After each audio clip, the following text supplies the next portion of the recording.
Hi, my name's Dustin Cabral, and my day job is as a data visualization consultant. This pretty much means that I make charts and graphs. I live with my wife Becca and my two kids, Callum and Finton, in Bolton, Massachusetts. For this course, I wanted to step out of my comfort zone and build something in real life for once. Being a fan of Mark's videos for a long time, I jumped at the chance to see what I could do. During brainstorming, I came up with a few ideas that had promise, but having two kids under 7 heavily influenced my ideas related to food. Eventually, I landed on an idea I thought would be near universal for any parent: cooling off your kids' food before they eat it so they don't burn their mouths. All parents have their own tricks to doing this, including blowing on the food, putting it in the freezer, cutting the food into small pieces, and leaving the food out for a bit. What I wanted to do was take the manual bit out of this process and automate the cooling so that the rest of the meals can be prepped while the cooling is happening. While researching, I came up with a few designs, but one stuck out to me because of prior experience. A couple years ago, in a moment of desperation, due to the stress of making meals while kids are, well, being kids, I took one of the plates of hot food and stuck it on top of our air purifier, and then I turned it on high. Voila! The kids' food was cool in minutes. Building on this idea, I knew that I wanted to use an electric fan, but I needed it to be much smaller and easy to transport and use. As my research continued, I knew that I needed to test two primary things. Number one, what temperature should the food be for the kids?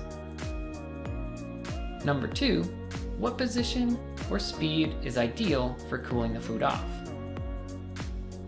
For the first test, I ended up microwaving wet sponges after testing some dino nuggets as a baseline, and found that the food we serve is most often 175 degrees or so coming out of the microwave.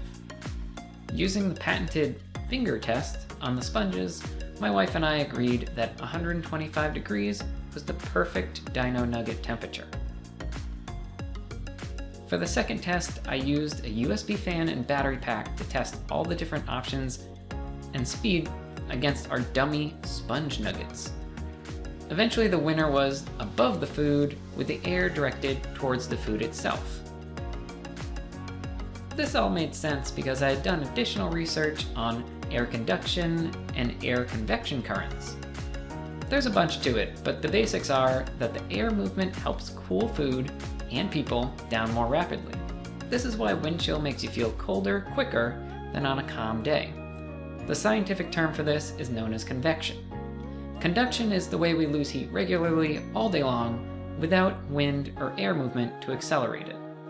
After researching, I set out to build my prototype. The prototype would use a few key parts, including a USB fan, used typically for computer towers, a USB battery pack to plug it into, and some sort of legs and structure to hold it all together. My first attempts didn't go quite as planned with my leg choice, which were wire management cables, being too bendy and weak to support the full weight of a fan and battery. Eventually I settled on using one of our kitchen wire mesh cookie cooling racks as a base. Coincidentally, it fit perfectly when folding down the middle legs, and could more than support the weight of everything. It also had an ideal spot to place the battery. As I made it to the final build phase, I realized that I had the skeleton almost complete with the prototype, but something was still missing. I had my aha moment at dinner one night, while the kids did the normal, how long till the food cools off, and can I have Legos at the table? It was important to cool the kids' food off, and for the cooler to be portable and rechargeable, but it was just as important for the kids to be entertained for the 2 or so minutes it took for the food to cool down. We want food!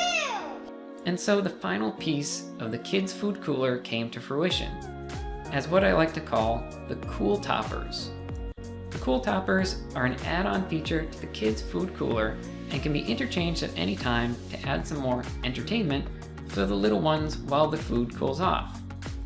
All you need to do is pop one of these bad boys on top of the food cooler and boom, you're in Jurassic Park and your dino nuggets are ready to roam free. Not into dinos? Well, this one will take you out of this world. Yep, aliens, doesn't get much better than a happy little green guy in a spaceship to calm the rage that is two small hungry children. Oh, and one more thing. The food cooler also has an extra USB port to double as a phone charger for when you are on the go or when you've drained your battery by taking bathroom breaks during playtime. Well, that's it. Thanks for watching, and I'll see all of you for build number 2.